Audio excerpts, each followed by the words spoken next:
दिव्या एक बहुत ही अमीर घर की बेटी थी और उसे अमन नाम के एक गरीब लड़के से प्यार हो जाता है।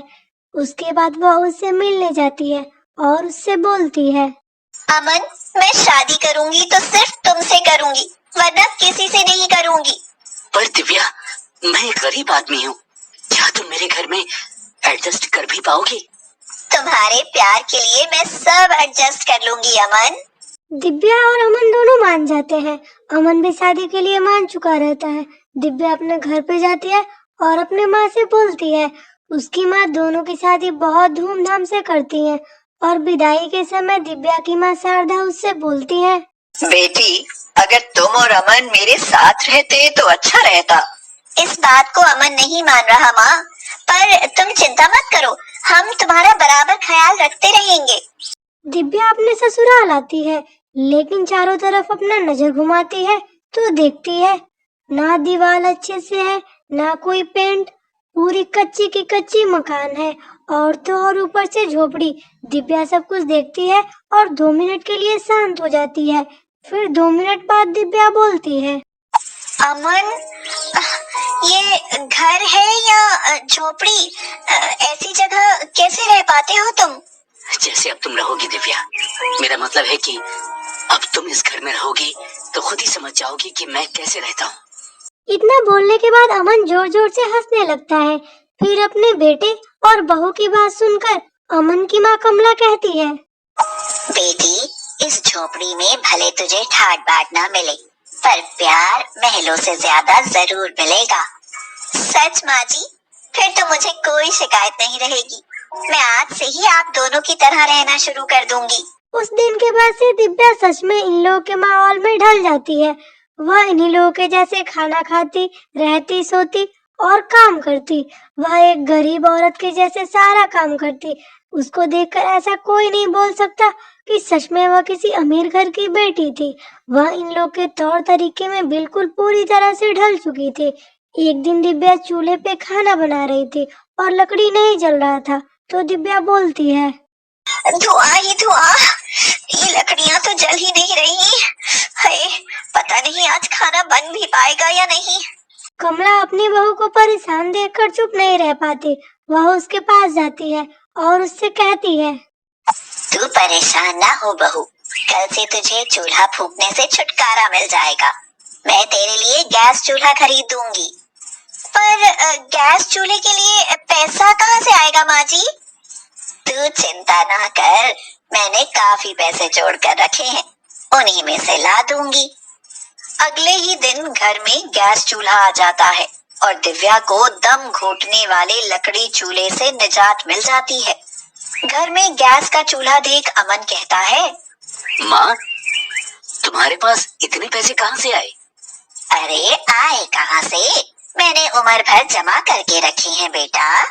बहू को गरीब की झोपड़ी में अमीरों जैसी कोई तो सुविधा मिले, बस इसीलिए थोड़े पैसे खर्च कर दिए।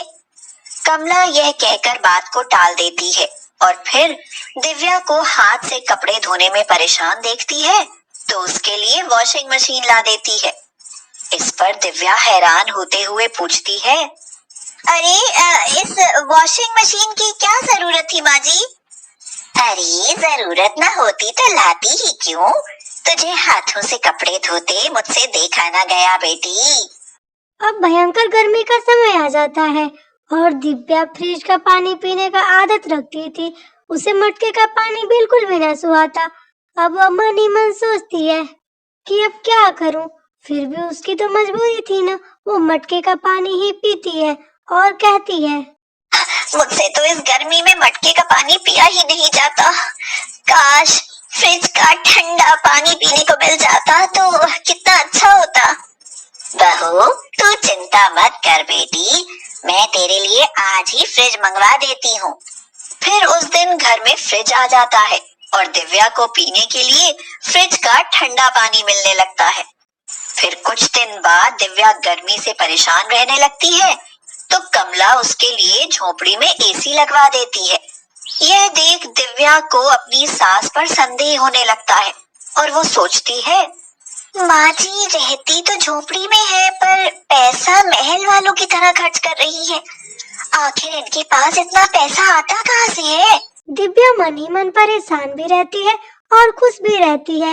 वो मन ही मन सोचती है कि हम जैसे गरीबों के घर में ये अमीरों वाला काम हो कैसे रहा है। आखिर मेरी सासें पैसे लाती कहाँ से है। उसके दिमाग में यही सब बातें गूंज रही होती है। फिर भी वह सोचती है क्या पता जुटा के रखी होंगी, और वो अपनी जिंदगी को अच्छी तरह से बिता रही होती है। एक दिन अचानक से उसकी सहेली नताशा आती है, जो कि उसकी बचपन की दोस्त थी। वह उसके घर आते ही बोलती है, दिव्या, तुम अपने गरीब ससुराल में खुश भी हो ना? यार, मेरा ससुराल बस कहने को ही गरीब झोपड़ी वाला ससुराल है। ठाट बाट तो इसमें महलों जैसे है ना। बताओ तो किस चीज की कमी है यहाँ? यह सुनकर नताशा मुंह बनाते हुए कहती है, हाँ, ये महलों जैसा ठाट बाट भी तुम्हारी माँ के पैसे का है। क्या जानती भी हो, तुम्हारी लालची सास तुम्हारी अमीर माँ से तुम्हारे नाम पर खूब पैसा ऐड कर लाती है। तुम ये क्या कह रही हो नताशा? ठीक ही कह रही हूँ। तेरा फायदा उठाकर तेरी सास अपनी गरीबी दूर करने में जो लगी है। इतना सब कुछ सुनने के बाद दिव्या को अपने सास पे बहुत लानत होता है। वह अपने सास के पास गुस्से में जाती है और जाकर उससे बोलती है, माँ जी, आपने ऐसा क्यों किया? आपको मेरी माँ से पैसा मांगने की क्या जरूरत थी? उनके पैसे से तो ये चीजें मैं भी खरीद सकती थी।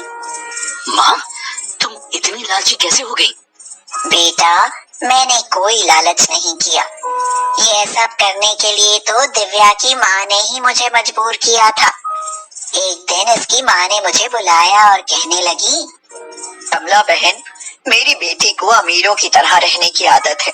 मैं नहीं चाहती कि वह आपके घर में छोटी छोटी चीजों के लिए तरसे। इसीलिए कुछ जरूरत की चीजें उनको मेरी तरफ से खरीद कर दे देंगी तो आपकी बड़ी मेहरबानी होगी। पर इस बारे में मेरी बेटी को कुछ मत बताना। माँ जी, मैंने आपसे कब कहा कि मेरे लिए ये चीजें खरीद कर ला दीजिए?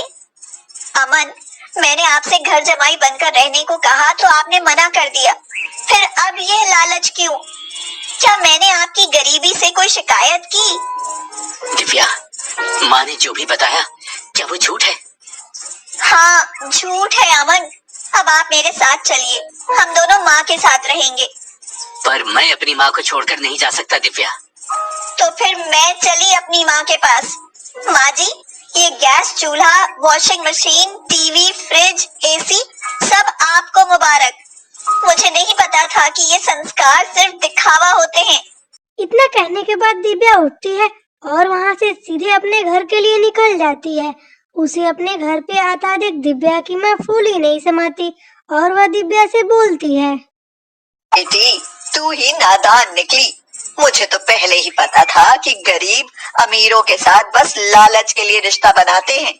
अब तो देख लिया ना तूने। माँ, बस कुछ मत कहो, मुझसे भूल हो गई। इतना कहकर दिव्या अपने कमरे में चली जाती है। लेकिन अमन के घर से वापस आने के बाद दिव्या का भी मन नहीं लगता। वह अपने काम को नहीं कर पाती। उसे बार बार अमन की याद आती और अपना ससुराल भी याद आता। उसे ऐसे चिंतित देख उसकी माँ उससे बोलती है, बेटी, उन लालची गरीब लोगों के लिए तुम इतनी परेशान क्यों रहती हो? माँ, पता नहीं किस मनहूस राक्षस की नजर लग गई। मुझे समझ नहीं आ रहा कि जो मुझे पलकों पर बैठा कर रखते थे वे इतने खुदगर्ज कैसे हो गए। बेटी, ये गरीब होते ही ऐसे हैं। एक दिन अचानक से दिव्या की माँ का बहुत ज्यादा तबीयत खराब हो गया और हॉस्पिटल में चली गई। दिव्या बहुत चिंतित हो गई और बहुत ज्यादा रो रही थी। तभी दिव्या की माँ उससे एक बात बताई, बेटी, तेरा पति और तेरी सास तुझे बहुत प्यार करते हैं। तेरी सास ने मुझसे कुछ नहीं मांगा था। मैंने ही उसे वो सब चीजें देने के लिए मजबूर किया था ताकि तू मेरे पास लौट आए। यह सुनकर तो दिव्या के पैरों के नीचे से जमीन ही खिसक जाती है। उसे अपने पति और सास पर बहुत प्यार आता है और हद से ज्यादा गर्व होता है। वह तुरंत अमन और कमला से अपनी गलती की माफी मांगती है। फिर सब मिलकर बीमार शारदा की देखभाल करते हैं और वह ठीक हो जाती है। शारदा और कमला एक दूसरे की तकलीफ समझ जाती हैं और सब खुशी खुशी साथ साथ रहने लगते हैं। तो कैसी लगी आपको हमारी ये छोटी सी कहानी, अमीर बहू का गरीब ससुराल?